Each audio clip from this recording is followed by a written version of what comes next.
ಈ ಕುಂಭಾಭಿಷೇಕ ಅಷ್ಟಬಂಧನವನ್ನು ದರ್ಶನ ಮಾಡಿಕೊಳ್ಳುವುದರಿಂದ ಏನು ಪ್ರಯೋಜನ? ಈ ಒಂದು ಶಕ್ತಿಪೀಠಗಳನ್ನು, ದ್ವಾದಶ ಜ್ಯೋತಿರ್ಲಿಂಗಗಳನ್ನು ಒಂದೇ ಸಮಯದಲ್ಲಿ ಒಂದೇ ಜಾಗದಲ್ಲಿ ನಾವು ದರ್ಶನವನ್ನು ಪಡ್ಕೊಳ್ಬೋದು. ಇದೊಂದು ವಿಶೇಷತೆ ಈ ಒಂದು ಜಾಗದಲ್ಲಿ ಇದೆ.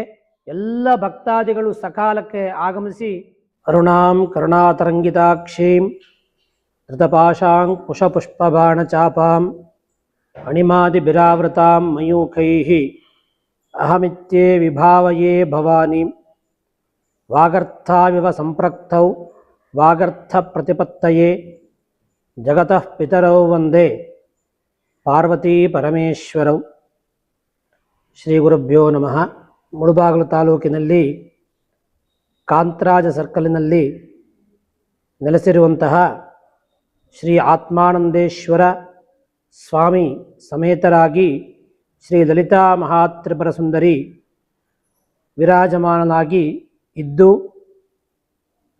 ಇದೇ ವರ್ಷ ಮಾರ್ಚ್ 8ನೇ ತಾರೀಕು ಮತ್ತು 9ನೇ ತಾರೀಕಿನ ದಿವಸ ಈ ಒಂದು ದೇವಸ್ಥಾನದಲ್ಲಿ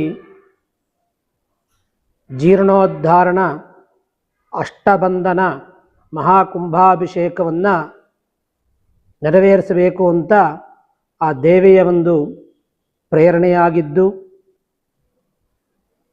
ಈ ಅಷ್ಟಬಂಧನ ಜೀರ್ಣೋದ್ಧಾರಣ ಹೇಳುವುದು ನಮ್ಮ ಒಂದು ಹಿಂದೂ ಸಂಪ್ರದಾಯದಲ್ಲಿ, ಶಾಸ್ತ್ರದಲ್ಲಿ, ವೇದದಲ್ಲಿ 12 ವರ್ಷಕ್ಕೆ ಒಮ್ಮೆ ಮಾಡಬೇಕು ಅಂತ ಶಾಸ್ತ್ರದಲ್ಲಿ ಹೇಳಿದ್ದುಂಟು.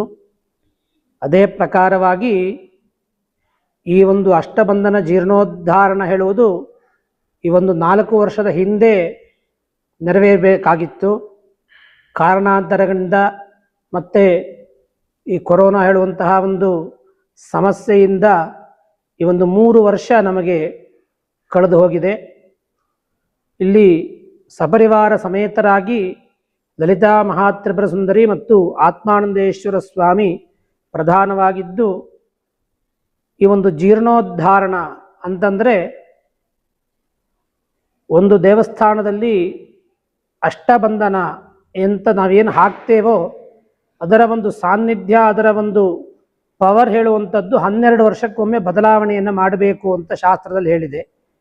ಮತ್ತು ಲೌಕಿಕವಾಗಿ ಈ ಕೆಲವೊಂದಷ್ಟು ಈ ಪೇಂಟ್ ಮಾಡಿಸುವುದಿರಲಿ, ಕೆಲವೊಂದಷ್ಟು ಲೌಕಿಕವಾದಂತಹ ಕಾರ್ಯಕ್ರಮಗಳನ್ನು ಆ ಸಮಯದಲ್ಲಿ ಮಾಡಿಕೊಳ್ಬೇಕು ಅಂತ ಹೇಳಿದ್ದಕ್ಕಾಗಿ ಹಿಂದಿನಿಂದ ಬಂದಂತಹ ಒಂದು ಸಂಪ್ರದಾಯದ ಪ್ರಕಾರವಾಗಿ ಇಲ್ಲಿ ಕೆಲವೊಂದಷ್ಟು ಗ್ರಾನೈಟ್ ಈ ಥರವಾದಂತಹ ವಸ್ತುಗಳನ್ನು ಪುನರ್ನಿರ್ಮಾಣವನ್ನು ಮಾಡಿ ವ್ಯವಸ್ಥೆಯನ್ನು ಮಾಡಲಾಗಿದೆ. ಹಾಗಾಗಿ ಈ ಜೀರ್ಣೋದ್ಧಾರಣ ಅಷ್ಟಬಂಧನ ಮಹಾಕುಂಭಾಭಿಷೇಕ 8ನೇ ತಾರೀಕು ಅಂತಂದರೆ ಭಾನುವಾರ ಬೆಳಗ್ಗೆ 9 ಗಂಟೆಗೆ ಗಣಪತಿ ಪೂಜೆ, ಸಂಕಲ್ಪ, ಕಲಶ ಸ್ಥಾಪನೆ ಮತ್ತು ಮಹಾಗಣಪತಿ ನವಗ್ರಹಾದಿ ಸಾದ್ಗುಣ್ಯ ದೇವತೆಗಳ ಹೋಮವನ್ನು ಮಾಡಿ ಪೂರ್ಣಾವತಿಯನ್ನು ಮಾಡಿ ಪ್ರಸಾದವನ್ನು ವಿತರಣೆಯನ್ನು ಮಾಡಲಿಕ್ಕಾಗ್ತದೆ. ಅದೇ ರೀತಿಯಲ್ಲಿ ಅವತ್ತಿನ ದಿವಸ ಭಾನುವಾರದ ದಿವಸ ಸಂಜೆ ವಾಸ್ತುರಾಕ್ಷೋಘ್ನ, ವಾಸ್ತುಬಲಿ ಮತ್ತು ಪರ್ಯಜ್ಞೀಕರಣವನ್ನು ಮಾಡಿ ಅಷ್ಟಬಂಧನ ಕ್ರಿಯೆಗಳನ್ನೆಲ್ಲ ಮಾಡಲಿಕ್ಕಾಗ್ತದೆ. ತದಾದ ನಂತರ ಸೋಮವಾರದ ದಿವಸ ಬೆಳಗ್ಗೆ 7 ಗಂಟೆಗೆ ಪುನಃ ಎಲ್ಲ ಸಾನ್ನಿಧ್ಯದಲ್ಲಿರುವಂತಹ ಎಲ್ಲ ದೇವತೆಗಳಿಗೆ ಮೂಲಮಂತ್ರ ಹೋಮ, ಕಲಾಹೋಮ, ತತ್ವಹೋಮ, ಅಂಗನ್ಯಾಸಾದಿ ಹೋಮಗಳು ಮತ್ತು ಪ್ರಾಣಪ್ರತಿಷ್ಠೆ ಅಭಿಜಿನ್ ಮುಹೂರ್ತದಲ್ಲಿ ಅಂದರೆ 12ರಿಂದ 12:30 ಒಳಗೆ ಅಭಿಜಿನ್ ಮುಹೂರ್ತದಲ್ಲಿ ಮಹಾಕುಂಭಾಭಿಷೇಕವನ್ನು ನೆರವೇರಿಸಲಿಕ್ಕೆ ಆ ದೇವಿಯ ಅಪ್ಪಣೆಯಾಗಿದ್ದು, ದೇವಿಯ ಒಂದು ಪ್ರೇರಣೆಯಾಗಿರ್ತದೆ. ಹಾಗಾಗಿ ಎಲ್ಲ ಭಕ್ತಾದಿಗಳು ಸಕಾಲಕ್ಕೆ ಆಗಮಿಸಿ ಆ ಪಾರ್ವತೀ ಪರಮೇಶ್ವರರ ಅನುಗ್ರಹವನ್ನು ಪಡ್ಕೊಳ್ಬೇಕು ಅಂತ ಈ ಸಮಯದಲ್ಲಿ ನಾವು ಕೇಳಿಕೊಳ್ಳುತ್ತಾ ಇದ್ದೇವೆ. ಈ ಕುಂಭಾಭಿಷೇಕ ಅಷ್ಟಬಂಧನವನ್ನು ದರ್ಶನ ಮಾಡಿಕೊಳ್ಳುವುದರಿಂದ ಏನು ಪ್ರಯೋಜನ ಅಂತಂದರೆ, ಆ ಕುಂಭಾಭಿಷೇಕದಲ್ಲಿ ಅಲ್ಲಿ ಆ ದೇವರ ಒಂದು ಶಿರಸ್ಸಿನಲ್ಲಿ ಬಿದ್ದಂತಹ ಆ ಒಂದು ತೀರ್ಥ ನಾವು ಪ್ರೋಕ್ಷಣೆಯನ್ನು ಮಾಡಿಕೊಂಡ್ರೆ ಸಪ್ತಜನ್ಮ ಕೃತಂ ಪಾಪಂ ಸ್ಮರಣೇನೇವ ವಿನಶ್ಯತಿ, 7 ಜನ್ಮದಲ್ಲಿ ನಮಗೆ ತಿಳಿಯದೆ ಮಾಡಿದಂತಹ ಪಾಪ ಕರ್ಮಗಳಿಂದ ವಿಮುಕ್ತರಾಗಿ ಆ ಪಾರ್ವತಿ ಪರಮೇಶ್ವರರ ಸಾನ್ನಿಧ್ಯ ನಮಗೆ ಅಂತ್ಯದಲ್ಲಿ ದೊರಕ್ತದೆ ಅಂತ ಸ್ಕಂದ ಪುರಾಣಾದಿಗಳು ವೇದಗಳೆಲ್ಲ ಹೇಳಿದ್ದುಂಟು. ಹಾಗಾಗಿ ಒಂದು ಪುಣ್ಯತಮವಾದಂತಹ ಅತ್ಯಂತ ದುರ್ಲಭವಾದಂತಹ ಒಂದು ಇದು. ಯಾಕೆಂದರೆ ಕುಂಭಾಭಿಷೇಕ ಅಂದರೆ ಪ್ರತಿ ವರ್ಷ ಮಾಡಲಿಕ್ಕೆ ನಮ್ಗೆ ಆಗುವುದಿಲ್ಲ. ಅಷ್ಟಬಂಧನ ಕುಂಭಾಭಿಷೇಕ 12 ವರ್ಷಕ್ಕೆ ಒಮ್ಮೆ ಮಾಡುವುದಾಗಿದ್ದರಿಂದ ಎಲ್ಲ ಭಕ್ತ ಮಹಾಜನರು ಈ ಒಂದು ಸದುಪಯೋಗವನ್ನು ಒಳ್ಳೆಯ ರೀತಿಯಲ್ಲಿ ಉಪಯೋಗವನ್ನು ಪಡೆದುಕೊಂಡು ಸಕಾಲಕ್ಕೆ ಆಗಮಿಸಿ ಆ ದೇವಿಯ ಒಂದು ಅನುಗ್ರಹಕ್ಕೆ ಪಾತ್ರರಾಗಬೇಕು ಅಂತ ಈ ಮೂಲಕವಾಗಿ ಈ ಒಂದು ಸಮಿತಿಯ ಪರವಾಗಿ ನಾವು ಕೇಳ್ಕೊಳ್ತಾ ಇದ್ದೇವೆ. ಸರ್ವರಿಗೂ ಆದರವಾದಂತಹ ಸುಸ್ವಾಗತವನ್ನು ನಾವು ಈ ಸಮಯದಲ್ಲಿ ಬಳಸ್ತಾ ಇದ್ದೇವೆ. ದೇವಾಲಯ ನಿರ್ಮಾಣವಾಗಿ ಸಾಮಾನ್ಯ 45 ವರ್ಷ ಆಯಿತು. ಇದು 3ನೇ ಬಾರಿ ಮಾಡುವಂತಹ ಒಂದು ಕುಂಭಾಭಿಷೇಕ ಆಗಿದೆ. ಹಾಗಾಗಿ 3 ಹೇಳುವಂತಹ ಸಂಖ್ಯೆಗೆ ಸಾಂಖ್ಯಶಾಸ್ತ್ರದಲ್ಲಿ ಬಹಳ ಮಹತ್ವ ಉಂಟು. ಯಾಕೆಂದರೆ ತತ್ವಗಳು 3 ಇದೆ, ತ್ರಿಮೂರ್ತಿಗಳು ಮತ್ತು ಮಹಾಕಾಳಿ, ಮಹಾಲಕ್ಷ್ಮಿ, ಮಹಾಸರಸ್ವತಿ ಹೇಳುವುದಾಗಿ 3 ಹೇಳುವಂತಹ ಸಂಖ್ಯೆಗೆ ಅಷ್ಟು ಮಹತ್ವ ಆಗಿದ್ದರಿಂದ ಆ ತ್ರೈಲೋಕ್ಯ ಜನನಿಯಾದಂತಹ ಪಾರ್ವತಿ ಪರಮೇಶ್ವರ ಅನುಗ್ರಹಕ್ಕೆ ಎಲ್ಲರೂ ಪಾತ್ರರಾಗಿ ಎಲ್ಲರೂ ಬನ್ನಿ, ಎಲ್ಲರನ್ನೂ ಕರೆತನ್ನಿ ಅಂತ ಈ ಮೂಲಕ ಒಂದು ಪ್ರಾರ್ಥನೆಯನ್ನು ಮಾಡಿಕೊಳ್ತಾ ತಮ್ಮಲ್ಲಾದಂತಹ ಈ ಒಂದು ದೈವಿಕ ಕಾರ್ಯಕ್ಕೆ ತನುಮನ ಧನಗಳನ್ನು ಕೊಟ್ಟು ಸಹಕರಿಸಬೇಕು ಅಂತ ಕೂಡ ಕಳಕಳಿಯಾಗಿ ಪ್ರಾರ್ಥನೆಯನ್ನು ಮಾಡಿಕೊಳ್ತಾ ಇದ್ದೇವೆ. ಹರ ನಮ ಪಾರ್ವತೀ ಪತಯೇ, ಹರ ಹರ ಮಹಾದೇವ. ಅದೇ ರೀತಿಯಲ್ಲಿ ಈ ಒಂದು ಕ್ಷೇತ್ರದಲ್ಲಿ ಏನೊಂದು ಮಹತ್ವ ಅಂತ ಕೇಳಿದರೆ, ಸಪರಿವಾರ ಸಹಿತರಾಗಿರುವಂತಹ ಲಲಿತಾಂಬಿಕೆ. ಸಪರಿವಾರ ಅಂತಂದರೆ 18 ಶಕ್ತಿಪೀಠಗಳು ಕೂಡ ಇಲ್ಲಿ ಸಾನ್ನಿಧ್ಯವಾಗಿದೆ. ಆ ಒಂದು 18 ದೇವಿಯರ ಸಾನ್ನಿಧ್ಯ ನಾವು ಒಂದೇ ಜಾಗದಲ್ಲಿ ದರ್ಶನವನ್ನು ಮಾಡಬಹುದು. ಅದಾದ ಮೇಲೆ 12 ಜ್ಯೋತಿರ್ಲಿಂಗಗಳು ನಮಗೆಲ್ಲರಿಗೂ ಗೊತ್ತಿರುವ ಹಾಗೆ ಒಂದೊಂದು ಕ್ಷೇತ್ರದಲ್ಲಿ ಒಂದೊಂದು ಜ್ಯೋತಿರ್ಲಿಂಗ ಅಂತ ಹಿಂದೆ ಮಾಡಿದ್ದುಂಟು. ಪುರಾಣದಿಂದ ಬಂದಿದ್ದು ಆ ಈಶ್ವರನ ಅನುಗ್ರಹದಿಂದ ಏರ್ಪಾಡಾದಂತಹ ಜಾಗಗಳು. ಆ 12 ಜ್ಯೋತಿರ್ಲಿಂಗ ಕೂಡ ಇಲ್ಲಿ ಒಂದೇ ಜಾಗದಲ್ಲಿ ಸ್ಥಾಪನೆಯನ್ನು ಮಾಡಿದ್ದು ಇನ್ನೂ ವಿಶೇಷ. ಯಾಕೆ ಅಂದರೆ ಎಲ್ಲರ ಕೈಯಿಂದನೂ 18 ಶಕ್ತಿಪೀಠಗಳಿಗೂ ಮತ್ತು 12 ಜ್ಯೋತಿರ್ಲಿಂಗಗಳಿಗೂ ಹೋಗಿ ದರ್ಶನವನ್ನು ಮಾಡಿ ಅದನ್ನು ಆ ಪುಣ್ಯವನ್ನು ಪಡುವುದು ಹೇಳುವುದು ಕಷ್ಟ ಸಾಧ್ಯವಾಗಿರ್ತದೆ.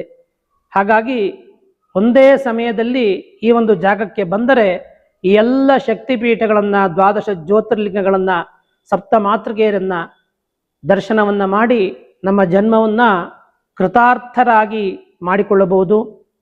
ಪ್ರತಿ ಅಮಾವಾಸ್ಯೆ ದಿವಸ ಕೂಡ ಇಲ್ಲಿ ವಿಶೇಷವಾದಂತಹ ಹೋಮಗಳು, ದೇವಿ ಸಹಸ್ರನಾಮ ಹೋಮ, ಸಾದ್ಗುಣ್ಯ ದೇವತೆಗಳು ಮತ್ತು ಇಲ್ಲಿರುವಂತಹ ಎಲ್ಲ ದೇವತೆಗಳ ಮೂಲ ಮಂತ್ರ ಹವನ ಮತ್ತು ನಿತ್ಯ ಅನ್ನದಾನಾದಿಗಳು ವೈಭವಗಳು ನಡೀತಾ ಇದೆ. ಈ ಒಂದು ವಿಶೇಷದಿಂದ ಕೂಡಿರುವಂತಹ ಒಂದು ಕ್ಷೇತ್ರ ಈ ಒಂದು ಜಾಗ.